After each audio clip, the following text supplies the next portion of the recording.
Hello, I'm Sharon Wilson, and today I'm speaking with Jack Wilson, a student at Jackson State University, during a tragic shooting on campus in Jackson, Mississippi, May 14, 1970. You were there, Jack? Yes, in 1970 I was a freshman at then Jackson State College.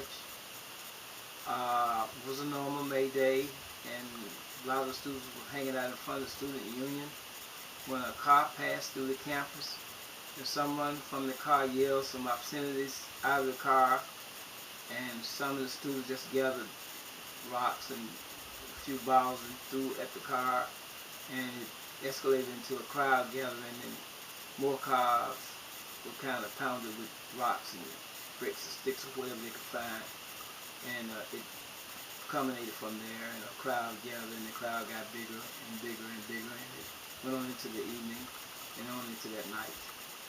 Well, do you think the students threw the bottle as a reaction to the other folks that was kind of harassing them, or was there other things happening around campus at the time? Well, it didn't take much to incite an incident because a lot of the students were kind of disenchanted with school. A lot of students' grades were falling. There were several protests on the campus against the war.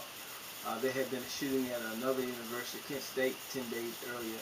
So there was a lot of restlessness on the part of the students anyway.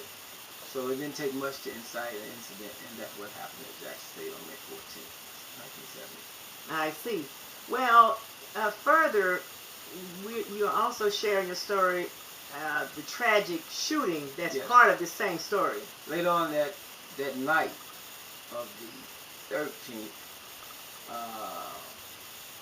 a big crowd gathered in front of Alexander West Hall, and the police was called, and the highway patrol were called, and someone supposedly threw a bottle from behind the officers, and the officers turned around and shot behind themselves, and thus killing Mr. Green.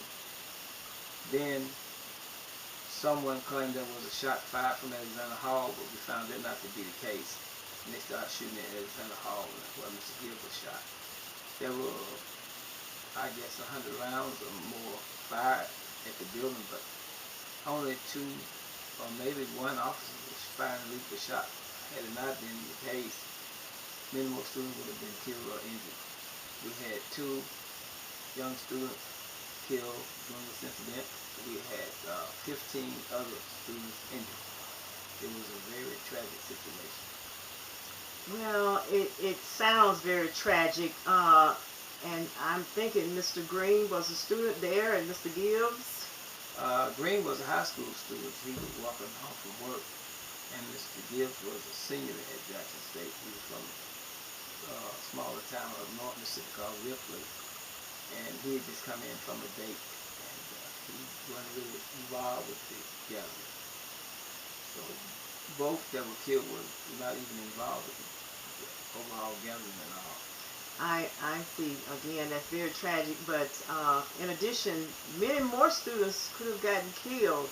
Yes, if all officers had been shooting to actually kill students, I think a lot of the officers just fired at the building itself, just to maybe to quell the gathering. But only one or maybe two officers fired lethal shots at the crowd. I see. And if you had to live this tragic incident all over again, how would you react? If it was done all over and this was May 14 again, 1970, I would discourage any student from participating. I wouldn't have stayed around either. It's just that I left a little early right before the actual shooting, but there were students who stayed who paid the price. You know, it was so tragic. That is very tragic. Very interesting story, but tragic at the same time. And I'm sorry for the ones that were shot and the families. Thank you very much. Thank you for that.